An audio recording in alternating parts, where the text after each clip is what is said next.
Hey guys, it's ASCII. Today we're going to talk about Moonkin DPS. Alright, so let's get into it. First we'll talk about some add-ons that I'm using. So hopefully you can see how these add-ons are helping me DPS, and maybe you'll want to use some of these as well or something similar to it. So first of all, my Eclipse bar is different from the Blizzard standard Eclipse bar, and it's different from a lot of the other Eclipse bar add-ons. What this one does is it shows me the time left in that Eclipse in seconds. So I'll get into combat so you can see how it works. So there was 4 seconds going all the way up into the lunar peak. There's 2 seconds at the lunar peak, 4 seconds back down to the center, and then 4 seconds to the solar peak, 2 seconds at solar peak, then 4 seconds back to the middle. How this helps me is it lets me know how many seconds are left before I leave the Eclipse, and that helps to prepare Wraths or Starfires going into the respective Eclipse. Along with that, I also have these numbers right here. This is my Starfire cast time, this is my Wrath cast time. And those update dynamically with my haste.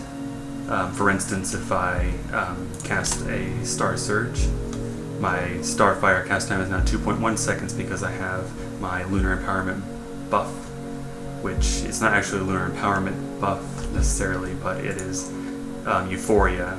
Additionally, your Lunar and Solar Empowerments also reduce the cast time of your effective spells by 20%.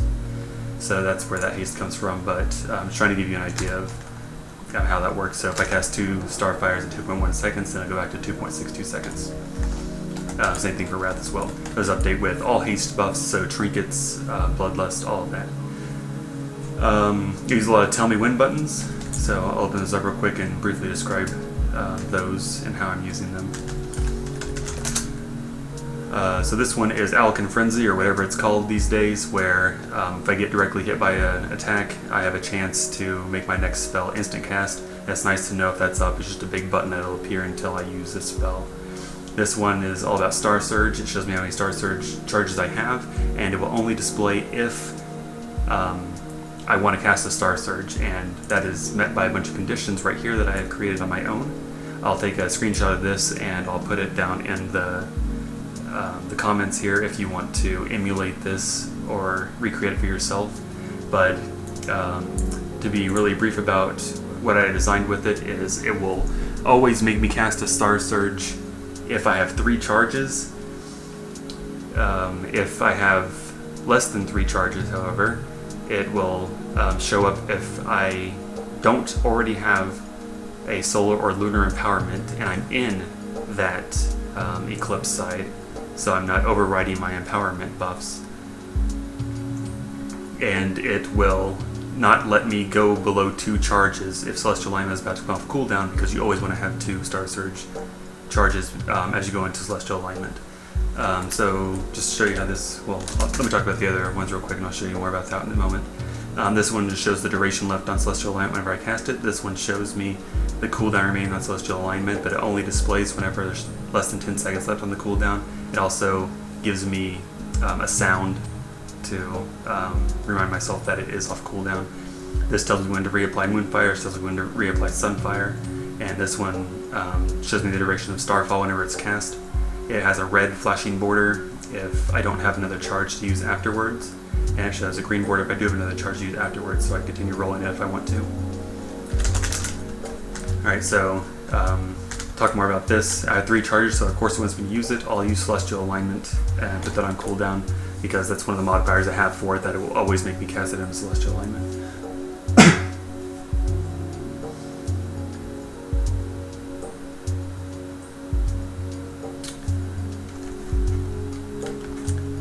Alright, Celestial Alignment has ended, so now I'm going to cast the Starsurge, and as you can see, it's not showing up right here because I have 2 charges of Lunar Empowerment.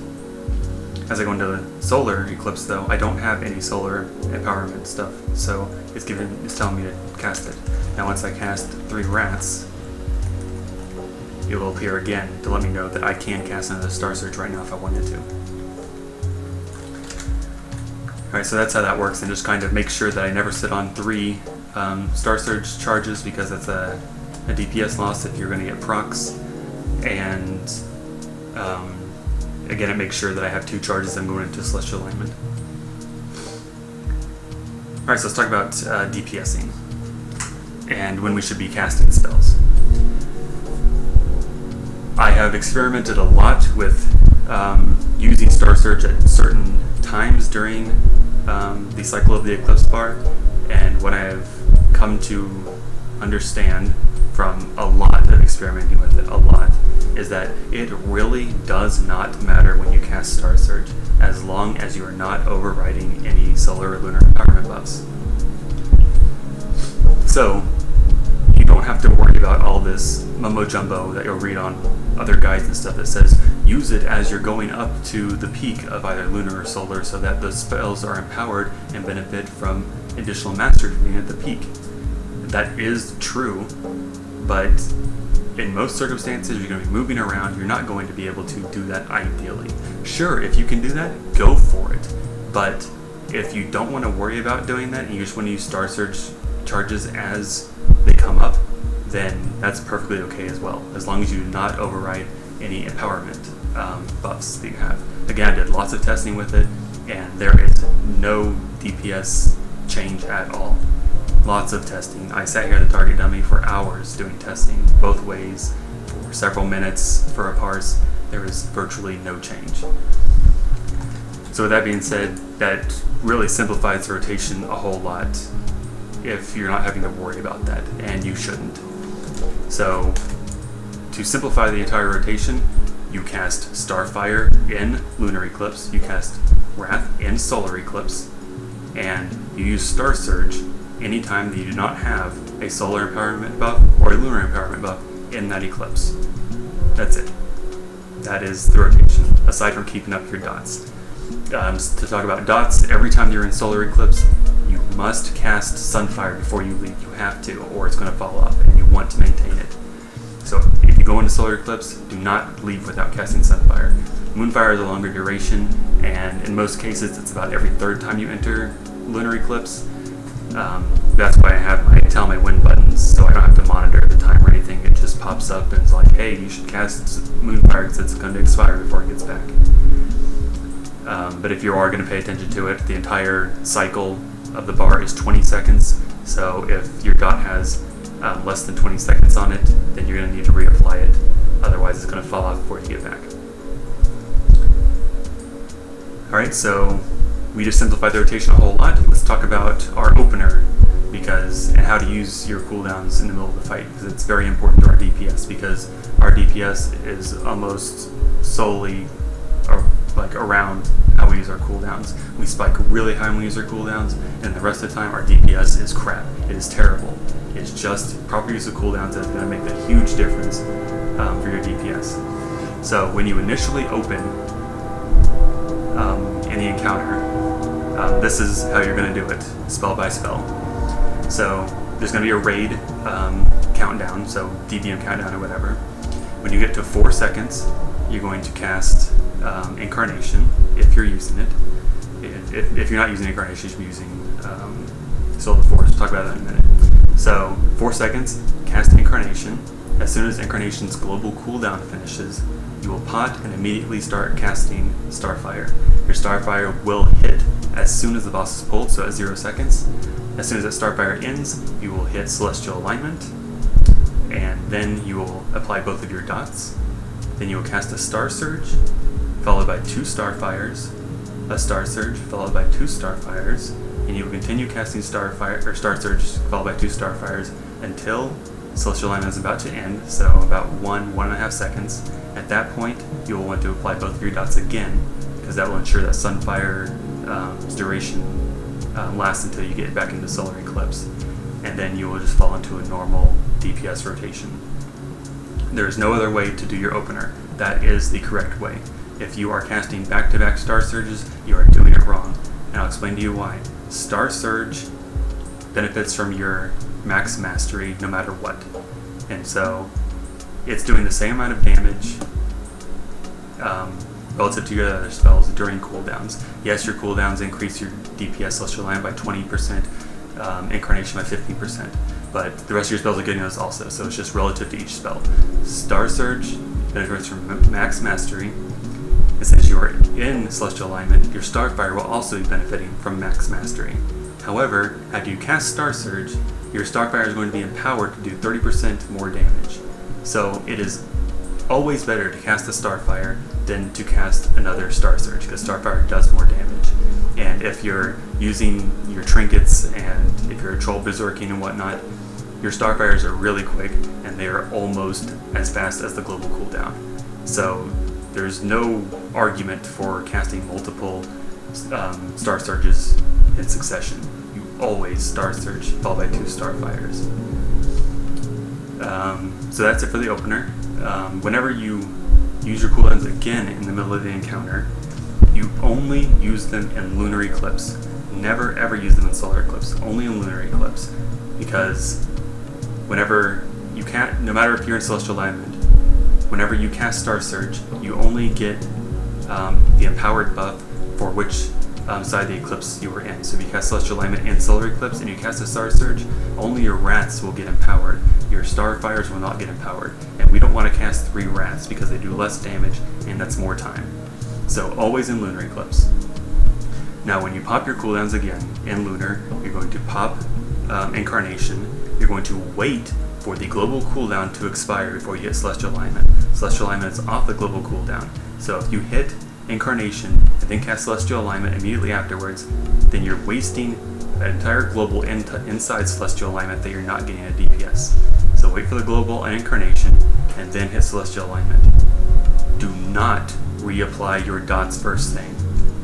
You do not need to. If you were doing your rotation properly, you already have your dots up. They're already up. Their damage dynamically changes with your buffs. So you have Incarnation and Celestial Alignment up, so your damage is increased. Those dots are already getting their damage increased. There's no reason to waste a global inside Celestial Alignment to reapply your dots right then. They're already there. Go ahead and just start going into your Starsurge, Starfire rotation. And you'll just do that until you get to the end. And at the end, you will reapply your dots to ensure that Sunfire has enough duration to get back into Solar Eclipse. So the only change from the opener is you do not reapply your dots at the beginning. If you're going to only get your cooldowns up for a second time and not a third time, you can go ahead and pot here, or you can pot again later on. Just make sure that you pot again with your cooldowns at some time during the fight. You should always pre-pot and you should always pot again during the fight. Alright, so that is your standard DPS rotation and how you should do it.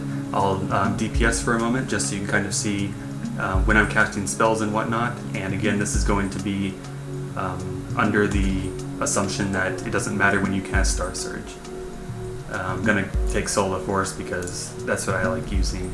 I was using Incarnation for the sake of like explaining things, because most people use it.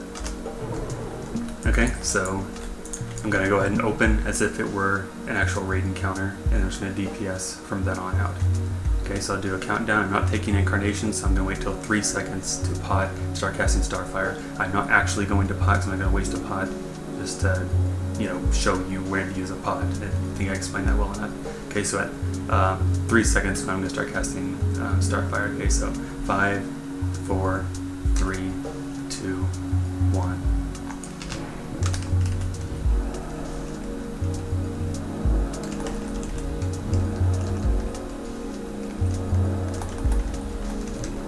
Okay, so Celestial Alignment is about to expire. I'll reapply both of my dots, and then I'll continue on with the normal rotation.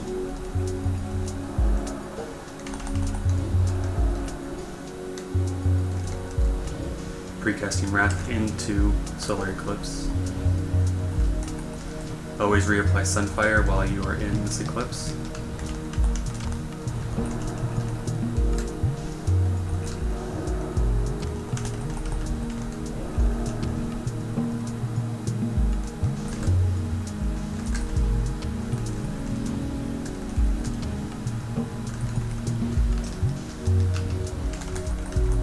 Of course, you have some leeway when to use your Starsurge. You don't have to use them immediately. Just make sure they never ever cap at 3.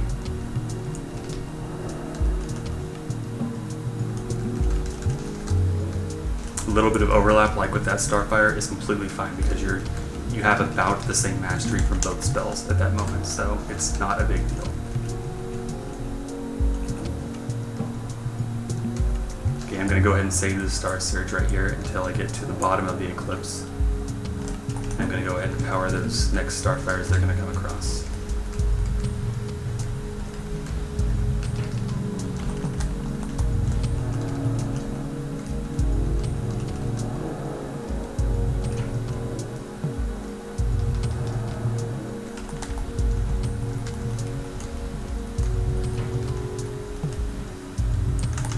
So as I explained, it doesn't matter when to use Starsurge.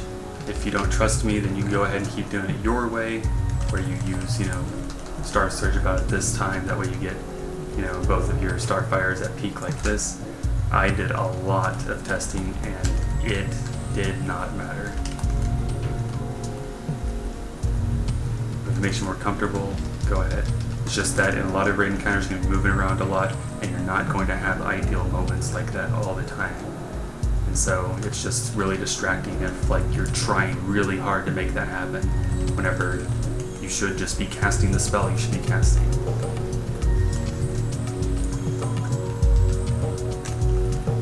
Alright, as I explained before, my Starsurge button right here will not let me go below 2 charges whenever Celestial Alignment's about to come off cooldown. That timer is set to about 22 seconds. As you can see, I have 14 seconds left on it, so it's not showing up unless I have 3 charges. There you can see it's coming off cooldown now. You see down here I have 2 charges. I'm in Lunar Eclipse, so it's fine for me to use it as soon as I can. There it is. I will apply the dots because the one was about to expire. It's just a judgment call. Like I said, it's not ideal to do that though. I'm also going to let Sunfire expire simply because, oh, it's a bad rat, simply because I know I'm going to be able to reapply it in time. It's got 11 seconds left on it. So as long as you're smart about it, do not reapply your dots at the beginning of your cooldowns in the middle of the fight. You just have to see where they are at the time. If they're going to last throughout Celestial Alignment, then cast at the end. If they're not going to last through Celestial Alignment, go ahead and cast at the beginning, and you probably won't have to cast it at the end. Alright, that's all the DPS will be doing. It doesn't really matter. And again, don't bother looking at recount and trying to judge things off of that. I have literally no buffs up whenever I DPS, and I have, I think, just Mark of the Wild on, and increases my DPS all the way up to 24k. So buffs are a big difference, so do not use that as any kind of judgment for how the rotation was going at the time. Alright, so that's how you should generally be DPSing. Never waste empowerments, and never let yourself cap at 3 Starsurge charges, and always have 2 going into Celestial Alignment. Always cast Celestial Alignment while in Lunar. Never let your dots fall off. That's it. It's simple. Alright, so with that being said, we'll talk about talents and glyphs just real quick, and then we'll be done. So for talents in the first tier, this is kind of a choice type thing that goes with each different encounter. You've got Swiftness, which just increase your movement speed at all times. Displacer Beast allows you to blink on a 30-second cooldown. This allows you to get somewhere very quickly, and you can blink through mechanics without taking damage. The only downside to this is it puts you in cat form, and so you have to waste a global coming out of cat form to come back into Moonkin form. Whenever I use it, I have a macro that makes it so that when I cast Displacer Beast, that same button that I used to cast it will then turn into Moonkin form. So as I cast the spell, I can just spam the button and come back into Moonkin form. I'll show you here. It's Q for me, so I just spam Q, and as soon as I can, I'm back into Moonkin form. Talents. So second tier, Ysera's Gift and Renewal are the only ones you should be taking. Cenarian Ward, it costs a global and it heals for not very much. It's not worth the global under any circumstance, never use it. Renewal is like a health stone on a 2-minute cooldown, so if you think the encounter would benefit from using this, that's great. Ysera's Gift is just going to constantly heal throughout the entire encounter. It will heal yourself if you're not at max health. It will heal somebody else if you're at max health. This tier doesn't really matter. Typhoon will be useful in some rare circumstances, but you can just take whatever you want here. Again, Typhoon's the only one that I found useful at all. This tier, never use Force of Nature. It's terrible. It's getting buffed in 6.1, but I don't know if it's going to be enough. If they use Simcraft and it's still not competing with these two. So I would say never to use them, or never use Force of Nature. Out of these two, I'll explain the difference between them because there's sometimes some confusion with them. Incarnation increases your damage by 15% for 30 seconds. And that's on a 3-minute cooldown, so it aligns perfectly with Celestial Alignment. You can cast it every time right before you cast Celestial Alignment, and all the damage multipliers stack multiplicatively, so you'll just be increasing all of your damage during that time. Even after the 15-second Celestial Alignment ends, you still have 15 more damage, or 15 more seconds of increased damage. Soul of the Forest, it increases the damage bonus from Lunar and Solar Empowerment by an additional 15%. This does not mean your mastery peaks are increased by 15%. Okay? You have a mastery right here, right? So increase the maximum bonus damage from Eclipse by 44%. That is not the same as Lunar and Solar Empowerment. Lunar and Solar Empowerment is the buff you get from casting Starsurge. You cast Starsurge and it gives you the buff for your next 2 Starfires or next 3 Wraths. It's increasing that damage. Okay, so the difference between them is Incarnation increases all of your damage while you have Celestial Alignment up, and all the damage stacks multiplicatively, so it's great. Soul of the Forest, because it's also 50%, all of your Starfires and Wraths that are cast during Incarnation are doing the same amount of damage as if you had Soul of the Forest. Soul of the Forest does the same amount of damage as Incarnation for Wrath and Starfire during your cooldowns. However, Soul of the Forest does not increase your dot damage, it does not increase Star Surge damage.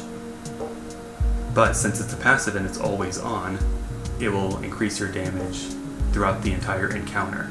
So if you use Incarnation, you have big damage during your cooldowns, and you have low damage otherwise. If you take Soul of the Forest, you have a little bit less damage than Incarnation during cooldowns, and you have a little bit more damage sustained throughout the fight than Incarnation. So you can choose either one you want to. I like Soul of the Forest mostly because I think it's going to work the best with our 4-piece rather than Incarnation. But I've been using Simcraft, and Soul of the Forest is parsing better with 4-piece. But of course that's assuming patchwork style where you get standstill and DPS. So not sure, but I've been using Soul of the Forest to experiment with it. Next tier, Incapacitating Roar, Ursa's Vortex, Mighty Bash, doesn't matter. Ursa's Vortex is the only one that really has any effect at all in some rare circumstances, so that's what I take. Level 90 talents, Nature's Vigil is by far the best one. Dream Scenarios is absolutely terrible, and Heart of the Wild has very limited uses. If there are some times where you need to like spam heal yourself, like if you're in the on Korog and you're going into the middle and taking the shield and you want to pop Heart of the Wild and spam heal yourself while you're in there, great, go for it. But there's not really a lot of use for Heart of the Wild. Bottom tier, Balance of Power is terrible. Stellar Flare is bad right now. It's getting a buff at 6.1, so hopefully it starts parsing better on multi-target fights like Hans and Franz. But right now, Euphoria is the only one you should be taking.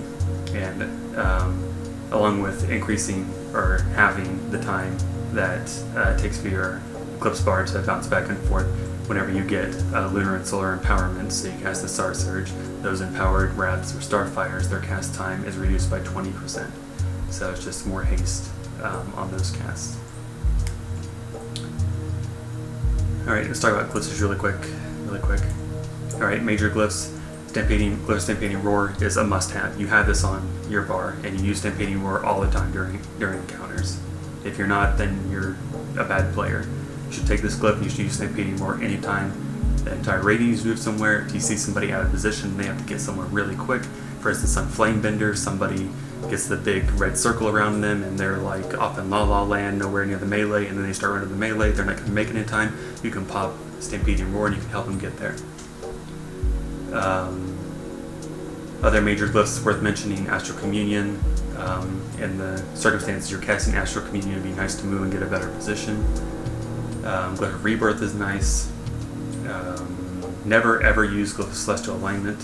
You'll get more than 8 casts every Celestial Alignment, so it just reduces your damage if anything. Moon Warding can be good if there's not a lot of physical AoE damage to be taken during the encounter, and it goes really well with Ysera's Gift.